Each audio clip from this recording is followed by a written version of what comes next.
Hola y bienvenidos a otro vídeo de Aprende Anestesia. En este vídeo me gustaría revisar algunos aspectos sobre anestesia en bebés. No va a ser un vídeo exhaustivo, sino más bien simplemente os voy a comentar cuál es el enfoque que suelo darle a los bebés. Eso sí, debo hacer una aclaración. No vamos a centrarnos ni a hablar mucho de los neonatos y los prematuros, que no son una población que yo suelo ver debido a que en mi hospital no hay una maternidad. Vamos a centrarnos en los pacientes que han nacido en general más bien a término y pues eso, en ese primer año de vida se someten a alguna anestesia. Una de las primeras cosas que vamos a mencionar es el desarrollo un poco asimétrico, ¿verdad?, que tienen los bebés. Entonces, esto quiere decir que cuando nace un bebé pesa unos 3 kilos, 3 kilos y medio, ¿verdad? Y en 3 meses ya se convierte en un bebé de unos 5 o 6 kilos. O sea, prácticamente puede duplicar su peso en los primeros 3-4 meses de vida. Con lo cual no tiene nada que ver que te toque hacer un bebé de un mes, ¿no?, que va a pesar pues eso, 3 kilos y pico, que uno de 3 meses, que ya ha ganado algo de tamaño, algo de peso y te da un poquito más de juego. También a nivel fisiológico, es verdad que según los bebés van creciendo, pues 3-6 meses, ya no tienen nada que ver con los neonatos, ¿no? Tienen ya un riñón que funciona un poco más normalmente, un hígado que aclara los fármacos más normalmente y eso también te da mucho más juego. Una regla que podéis usar para aproximar los pesos de los bebés es que eso, más o menos a los 3 meses van a haber duplicado el peso, con lo cual si nació con 3 kilos, a los 3 meses pues ya vas a tener un bebé de 5 kilos, 6 kilos, ¿vale? Y luego se toman hasta el año completo para volver a duplicar ese peso. Y luego más o menos se suele correlacionar el número de meses con el número de kilos. O sea que si te toca hacer un bebé de 8 meses, te llaman en la guardia que hay que hacer un bebé de 8 meses, probablemente esté cerca de los 8 kilos. En cuanto a la consulta preanestésica de los bebés, pues es muy cortita, porque como no tienen antecedentes prácticamente, salvo que hayan tenido algún antecedente perinatal, algún sufrimiento, que hayan sido prematuros, en general la historia va a ser muy reducida.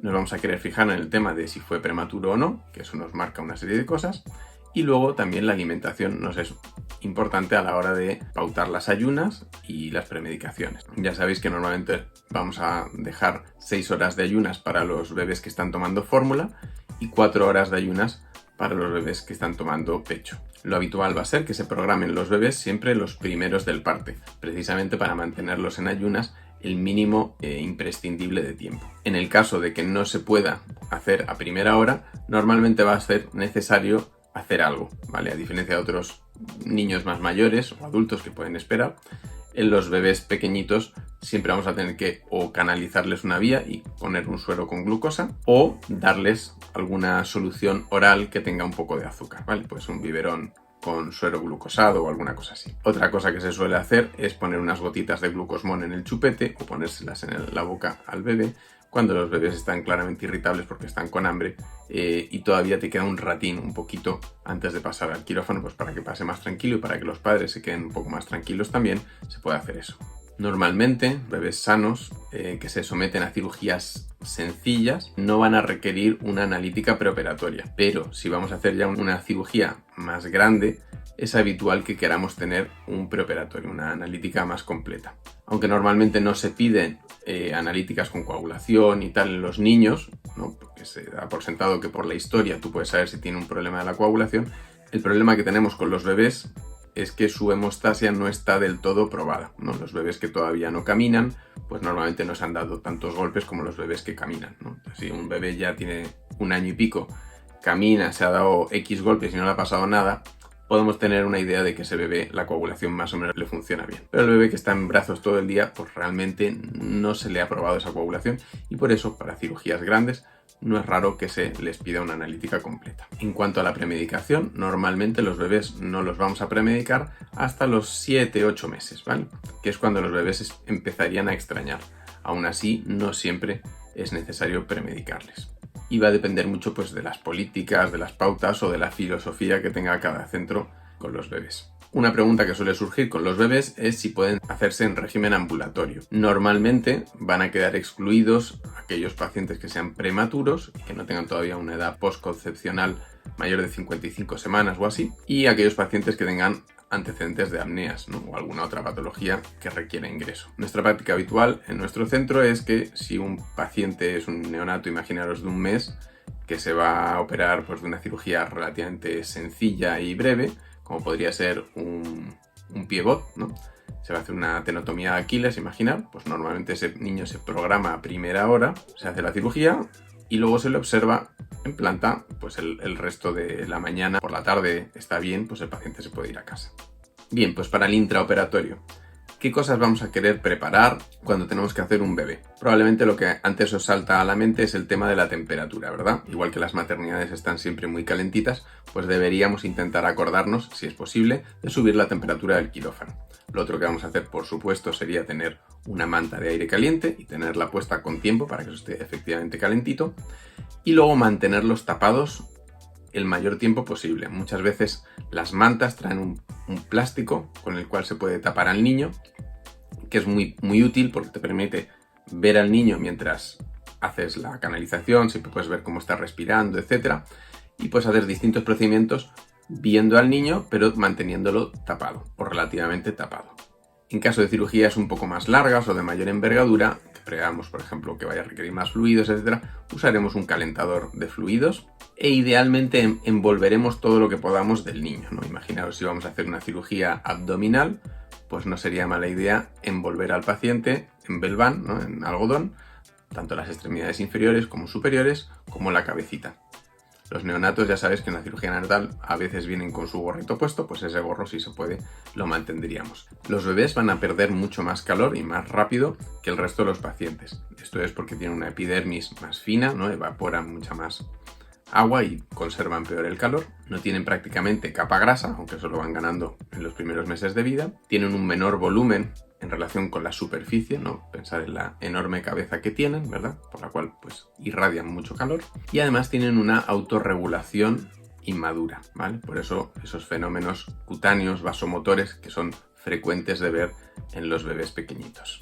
En cuanto a la preparación de las drogas, en los bebés más pequeños, los neonatos, etc., lo recomendable suele ser usar jeringas de insulina que te permitan milimetrar muy bien la cantidad de fármaco que administras, ¿no? Quieres administrar 2 microgramos de fentanilo, pues que te sea fácil. Normalmente yo os recomiendo que hagáis las diluciones que generen algo que sea muy sencillo y que no requiera cálculos. Así que, por ejemplo, el fentanilo, pues lo vamos a dejar en una jeringa de insulina. Cada rayita de la jeringa va a ser 1 microgramo de fentanilo. Por lo tanto, quieres poner 3 microgramos, pones 3 rayitas. 0 cálculos. ¿Vale? Lo mismo con el rocuronio, por ejemplo. Cargas un cc puro de rocuronio y vas a tener 1 miligramo por raya. Quieres poner 2 miligramos de rocuronio, pones 2 rayitas. Otro aspecto muy importante en relación con las drogas, que lo hemos mencionado en otros vídeos, tiene que ver con que si tú normalmente no trabajas en un rango de pesos bajo, ¿no? De pesos, niños de 3 kilos, 5 kilos, es muy probable que te equivoques en alguna de las cosas que tienen que ver con las drogas y las dosis. Mi consejo es que siempre tengáis todo cargado antes de pasar al paciente y que dediquéis un rato a pensar cómo vais a cargar la medicación y cuánta dosis hay que administrar. Si lo dejamos para después, cuando ya tenemos el niño dentro, cuando ya lo hemos dormido y estamos haciendo varias cosas a la vez y entonces nos ponemos a pensar qué dosis de rocuronio le vamos a poner, no es raro que te equivoques. Todo el tema de las burbujas en las jeringas y en los sistemas de suero va a ser más importante cuanto más pequeño sea el paciente, ¿vale? Porque más significativo es proporcionalmente el embolismo gaseoso que se produce. Así que os recuerdo de enrasar muy bien vuestras jeringas y no meter aire a la hora de conectaros en las llaves de 3 pasos. Igualmente hay que revisar muy bien las bajadas de suero, las bajadas de arteria, etc. y ver que están libres de burbujas. Siguiendo con las drogas, también será muy interesante tener una jeringa solo con suero fisiológico. ¿Para qué? Para lavar la llave de 3 pasos. Hay diversos casos y anécdotas de pacientes, bebés chiquitines, que se queda alguna medicación, puede ser un opioide, podría ser peor aún un relajante muscular, en la llave de 3 pasos, ¿vale? Como usamos cantidades tan pequeñas, si no lavamos luego la llave de 3 pasos, esa cantidad pequeña se nos puede quedar un residuo de anestésico en la llave de 3 pasos y eso luego a lo mejor se lava la llave en la planta, le pasa al paciente y puede tener una depresión respiratoria o algún otro problema. En cuanto a la sueroterapia en los bebés, tenemos que tener bastante atención al detalle. Son pacientes que todavía son inmaduros, sobre todo los menores de 4 o 5 meses, son muy inmaduros desde el punto de vista renal y no pueden acomodar las distintas cargas de líquido o sales que tú le ofrezcas. Por eso yo siempre le digo a los residentes que tú puedes poner a un bebé en serios problemas, ¿vale? Simplemente preparándole mal su biberón. Si tú te equivocas y le pones más cucharadas de leche de fórmula de las que le tocan, le podrías meter en hipernatremia y tener un problema serio con un bebé. Con la sueroterapia pasa algo parecido. Entonces tenemos que ser lo más conservadores y prudentes posibles. Dicho esto, entonces para una cirugía que es breve y sencilla, que va a durar a lo mejor media hora, pues a lo mejor no necesito nada de sueroterapia. Y de hecho yo muchas veces en cirugías muy cortas de bebés no pongo suero, porque prefiero que no le pase nada de suero. Prefiero que el niño haya tomado su pecho hace 4 horas, le opero, le duermo, está dormido 15-20 minutos, luego está otros 10 minutos en el despertar, luego ya está bastante despierto y puedo volver a tomar pecho. Con lo cual no he tenido que ponerle suero y no le he expuesto al potencial riesgo de pues que le caiga más suero del que le toca, que alguien se equivoque y le ponga un suero que no era. Entonces ese sería el enfoque para los pacientes que se van a operar de algo breve y sencillo. Luego, claro, tenemos cirugías en bebés que son largas, pues imaginemos una neurocirugía de toda la mañana. Aquí sí vamos a tener que pautar una sueroterapia ya más formalmente. ¿Cuál es nuestro enfoque habitual? Pues nuestro enfoque habitual va a ser poner por un lado una bomba, ¿verdad? Que nos controle muy bien lo que va cayendo, no dejarlo a que se nos pueda quedar abierto, ¿verdad? Y que le caiga todo el suero de golpe, que no es algo raro. Cuando estás cogiendo vías y tal, siempre se le queda a alguien abierto un suero. Por cierto, que en ese sentido siempre es buena idea poner sueros pequeños para que por lo menos si se te pasa un suero, que sea un suero pequeño. Y entonces vamos a tener, normalmente en una cirugía de envergadura vamos a coger 2 o 3 vías y vamos a poner una perfusión de necesidades basales con una solución glucosada, como puede ser por ejemplo el Benelite, que lleva un 1% de glucosa. Es una solución balanceada y eso se le pone a basales o un poco menos de basales.